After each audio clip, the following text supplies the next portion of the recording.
Karyn, welcome to Free Your Voice. Thank you. Thank you for having me. So it's strange. I can't call you Hillary because you're not Hillary, but you'll forever be seen or known as Hillary. Isn't that strange? I had no idea.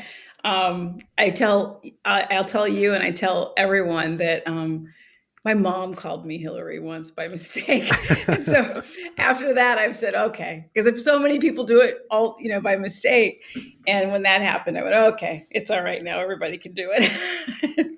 It's a strange compliment, I have to say. It must be. I mean, you get certain individuals like Harry Potter will always be Harry Potter. Even though his name's not Harry Potter, Even though really. he's not Harry Potter, you say, I think that's Harry Potter over there. So, talking about this pressure on you, Yeah. it must have been enormous. It had to have been. I mean, to perform day after day among some really other incredible actors and actresses, it must have been a lot of pressure. Um, no, not in that regard.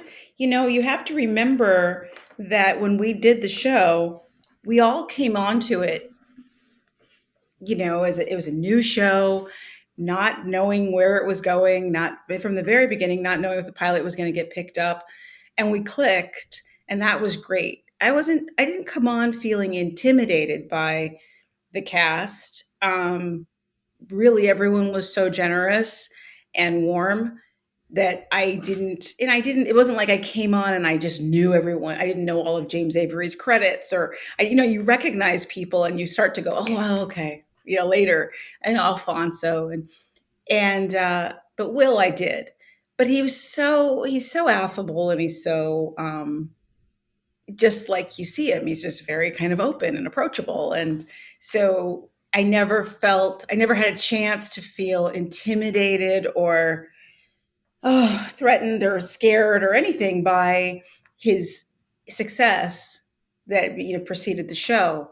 He very quickly was just Will, and it was Will with this great illustrious, fantastic past and rap songs that I knew. But he was just charming Will, and he was a friend fast, and that went for the whole cast. And so when the show ended, Mhm. what was the feeling? Was it this bittersweet, like it was time to start this new chapter? For me personally, or for Yeah, everybody? for you. For me, I think I was very naive going into it. We had the good fortune of Will letting the cast and crew know a year in advance. I think a year and a half in advance. He pulled everybody aside. Was it the fifth? It was like midway through the fifth season. We went 6 seasons, and I think it was midway through the fifth. He pulled the cast and crew aside and said, "Okay, look, we've talked with the producers and the network and everyone, and we're going to finish this fifth season. Then we're going to do one more season, and then we're done." So it was lovely. We all knew what was happening. Crew and cast had chance, especially the crew, got a chance to put feelers out for new jobs, and let people know, so they didn't just drive to work and find out their show was canceled and go through all of that, which I've heard horror stories about.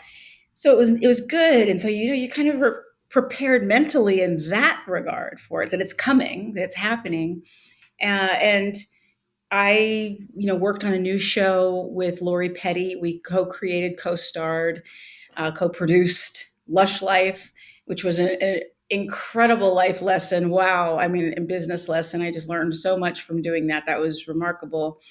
What an experience. But and I also went to film intensive at NYU in the summer after the show was over. I was So doing you weren't lots of done things. learning. You were still learning. Yeah, that's my thing. And so I was I mean, one still would say you were at the top of the top, but you still felt there was a lot more that you still needed to pick up.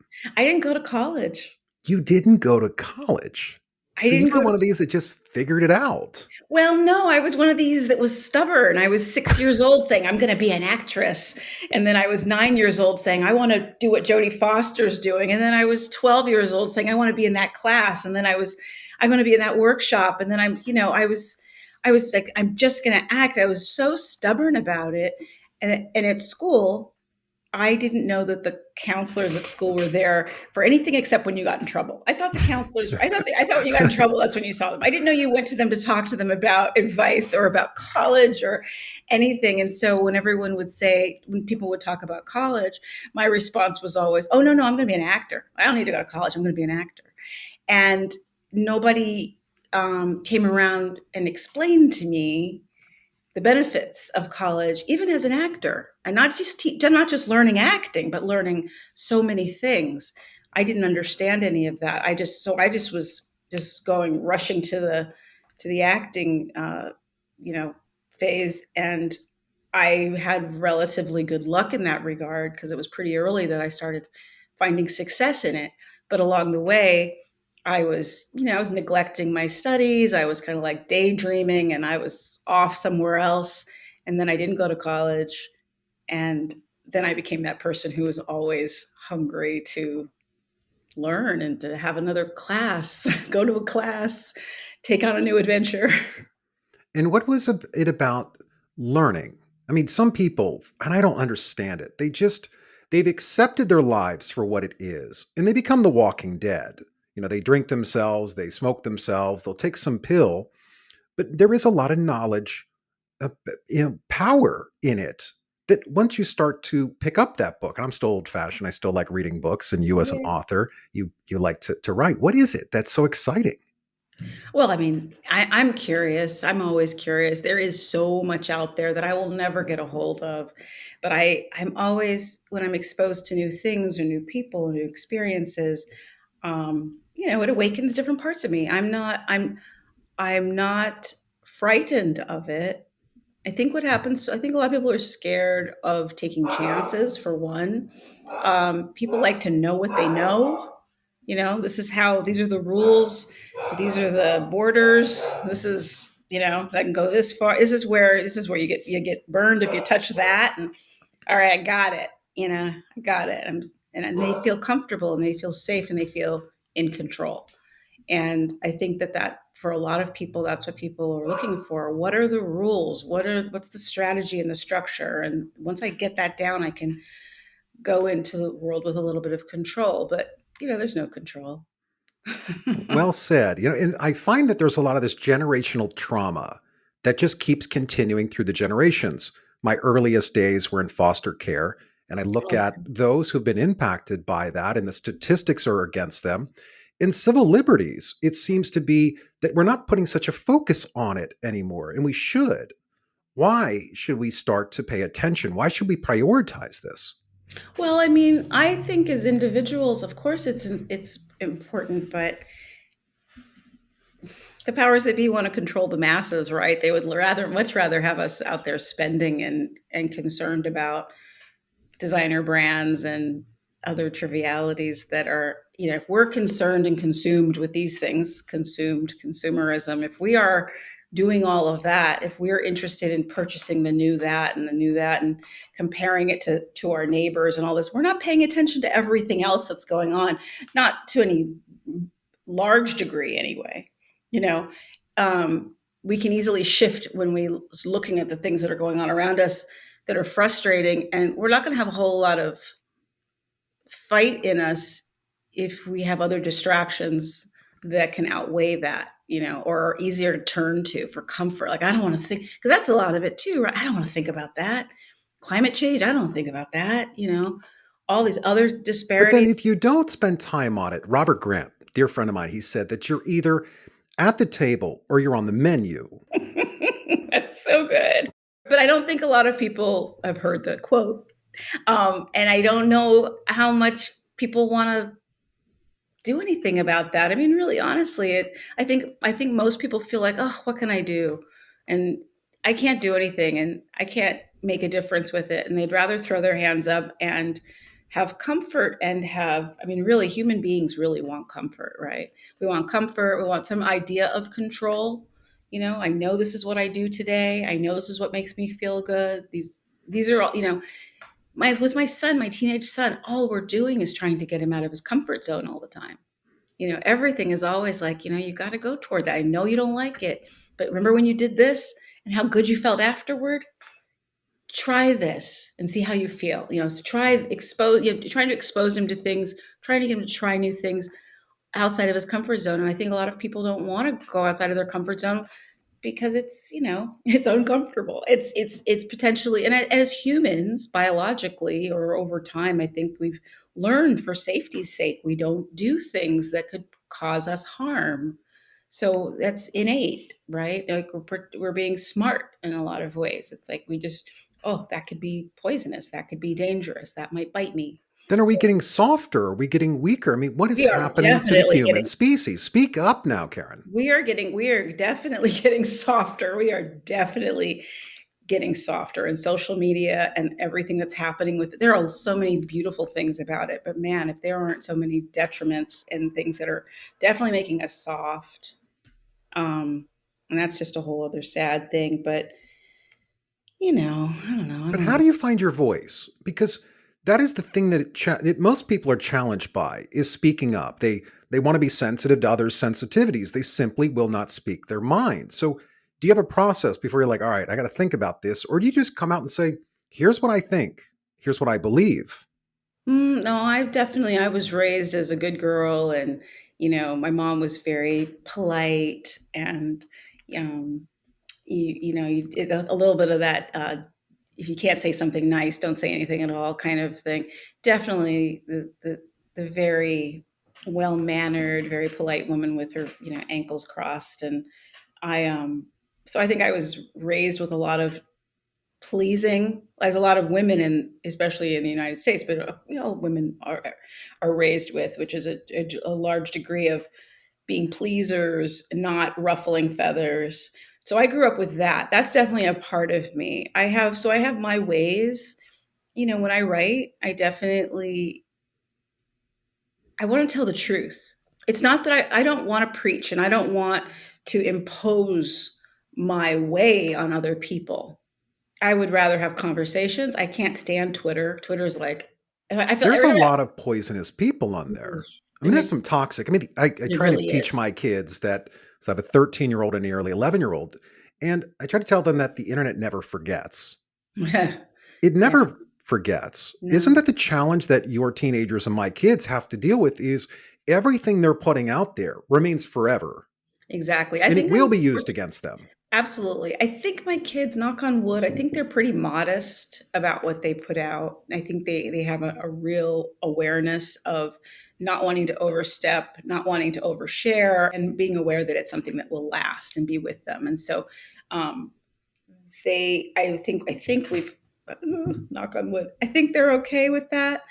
But definitely dangerous. There's so many different dangers to that. But I think for me, the biggest thing, I know where there's so much that everyone wants to, there's so much going on. The truth is the most important thing to me, and sharing the truth, and not in a righteous way at all, but just what I believe or understand. And I hope I come from love when I try to speak with people. I'm not trying to wag my finger at anyone ever. And I'm definitely never coming from a judgmental place. Pray.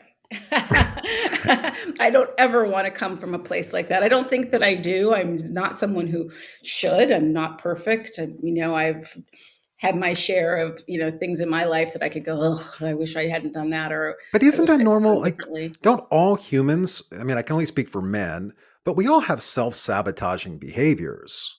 Yeah, probably it's some, yeah, in parts of our lives. I mean, hopefully we get better at that.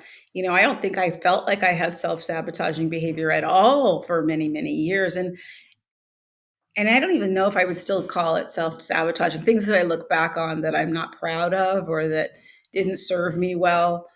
I don't know so much that they were self-sabotaging, but they weren't, they were they were selfish youthful things that you do, in your youth, when you can, this is what you see, that's what I had in uh common with Hilary for certain is there was, as much as I didn't realize it, this kind of myopic view. I felt very much like I was very open and this and that, but there were things that I did, and a part of me was, there's like a finger tapping me, and I just kept thinking it was the wind, that was saying, Karyn, what are you doing? Watch your behavior. But I was just like, oh, it's windy in here. Um, but I don't know about if I would call it self sabotage. Now, you talk a lot about being a mom. Mm. Um, how has it changed you? Has it Oh, changed you? I'm sure it's changed me immensely. I mean, I think a lot of that selfish, youthful stuff goes out the window. Not for everybody, but it did for me, I think. I mean, it was so funny because I used to be that I was an only child, and I didn't have little nieces and nephews around me, and people, other people, little kids around me a lot. So I was always a little bit awkward with kids are around. Am I going to say the right thing or hold them the right way? And, do I know how to hold a baby without dropping it? I was always unsure of myself that way. And then I started getting a little older. I'd find myself sometimes at parties hanging out with the little kids. I was like, where's Karyn? She's over there hanging out with the kids. So the little And, ones. and I was enjoying that. But when I became a mother, I think I became a really good mom in a lot of ways, terrible in some others. But we try. We all try. Um, but I think um, I don't know. I think it definitely changed me having children. It made me. It's everything was about them. Everything is about them, and it takes you so much out of yourself. It makes it so much easier to see yourself now and looking back. Be able to look back, and through so many stages. Uh, I just they are you learn so much having to loving someone else so much, that you would throw yourself in front of a truck to avoid them getting hurt. That that you're changed. You are changed. I when we were having our first, my neighbor, who was one of my dearest friends, he said, Dustin, you're preparing your children for the day you're no longer here. Yeah. And it's something that as I'm getting older, I just turned 40 in August. It's really weird. I'm like 40 years old. I have to tell people like, I'm 40. Is that's what we're doing. We're preparing this next generation Yeah. for the day we're no longer here. Right. Sweet Blackberry. Hmm. Why? Oh, I um my mom told me a story. My mom was a librarian, and she told me the story one day of Henry Box Brown, the enslaved man who mailed himself to his freedom in a box from Virginia to Philadelphia, Pennsylvania. True story. And I was floored how this actually happened. But then I'm amazed that I had never heard the story. And then I would tell my friends, and no one had heard the story. And I'm thinking, this is insane. Like, how does nobody know this? Not only is it a remarkable story, but wow, the drama. I mean, what a great book. What a great kids, fairy tale type story, but true. And so much to learn in that. And it stuck with me. And I found his memoir, and I read it, and I was just I was so moved by it, and I wanted to share it, and I wanted to share it with children. It took me a while to get my act together, but eventually I started Sweet Blackberry, and I the first story was the story of Henry Box Brown. But that's what it started with, and then I also was introduced to more and more stories, and I was having this similar feeling of these are stories that people don't know about. When I went to school, we learned about a handful of African American achievement stories. I'm happy to say I think things are changing. I didn't hear about so many people, and I just thought, this is crazy. I want to do what I can to bring these things to kids. And so that's what it was. And what are some of the stories you've been hearing? The people that have been touched by this movement? Because that's what you've created, Karyn. Oh, You've that's created a sweet. movement. And it Huh. started with you. I got this idea and I got to get it out of my head. The execution part is hard. Yeah. Entrepreneurship is really challenging, yet you are succeeding in it. So talk about that. That again is that stubborn person who just didn't know when to stop. I mean, not thinking ahead, not trying to be like, I'm going to be tough and I'm going to stick it out. None of that. Literally, like, jump in the deep end of the pool and go, I have to find land or whatever, and that's me. And I'll find it. No, wrong way, wrong way, this way. I mean, that's been that's been me. I started it. I didn't, like I said, didn't go to college, didn't go to business school, didn't know anything about business, and really was kind of, I entered it really pretty lamely. Just so true, though. I mean, I really just wanted to get these stories to kids, and I did in my own clumsy way. It's gotten a little smoother, but it Well, took you me a figure it while. out in time. It's like anything. Let's hope. And what does No. Alex think about all this? Alex has been incredibly supportive. Alex, thank goodness, Alex is a filmmaker. So when I would talk about Henry Box Brown and about how, I wanted to do this, I wanted to write a book and I wanted to start this company, this organization for kids, blah, blah, blah. He got tired of it after a while because he's an independent filmmaker. He's a writer and director, and he doesn't wait. I think I came from a little bit more of the passive actor, tradition of staring at the telephone and waiting for somebody to call me, tell me where to go to audition. um, and Alex was like, you need to get off your butt and just do this thing. It's a really good idea. And so he kind of lit a fire under me and got me feeling like I had to do something. And I did. I just started talking to people and trying to figure it out. And that's what it all was figuring out, how do I tell these stories? How do I get these stories out there? And it's exciting when you start to, a few things. It's exciting when you're passionate about something and you share it with others and they feel your passion It's and want to help. contagious. Yeah. And that's a beautiful thing. People were saying, I don't know, but I think I might know somebody who knows somebody. There was a lot of that kind of thing going on. And that's so encouraging. And then also when you start to make steps and you start making progress, not knowing what you're doing from the beginning, that feels good. It starts to build your confidence. Not to mention when you finally have the experience of going into a classroom with kids and sharing these stories and interacting with them and seeing the reaction, that's priceless. Karyn, thank you so much for sharing your story and for your voice. Thank you. This has been nice. Thank you.